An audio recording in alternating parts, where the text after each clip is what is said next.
Yo! So there were credible threats against Jagmeet Singh's life. I read this thing this morning. It was in the global news. Basically, they were talking about how sources had revealed to them that there were credible threats made against Jagmeet Singh's life to the point that the RCMP had to provide him with 24/7 security for a few, I think they said close to 18 months, if I remember correctly. Kind of crazy. This happened in around 2023 onwards. And basically, they had on good information that India had spies, or a spy who was tailing him, who knew his schedule, knew everything that was going on, which means they probably had someone in the NDP somewhere, or somewhere close to him, who was snitching and, under their friggin' watch. I don't know how they got the information. I'm just speculating here.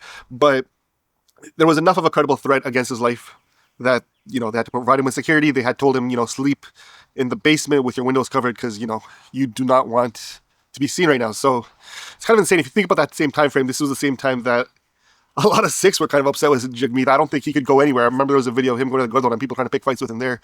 And people were upset with him for all these different reasons. But at the same time, it's kind of upsetting now when you think about it, because you're like, yo, yeah, we disagree with him on certain things.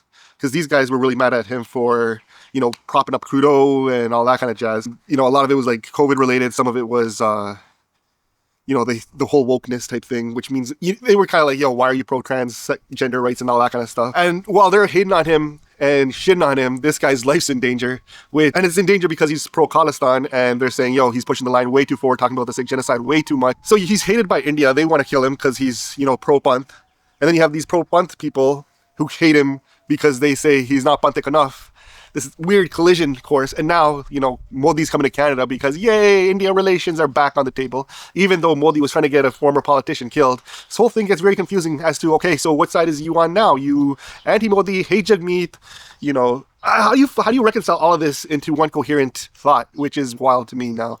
I've criticized Jagmeet in the past. I ain't no saint, but I feel like my criticisms of in the past are all fair. I still stand by those criticisms.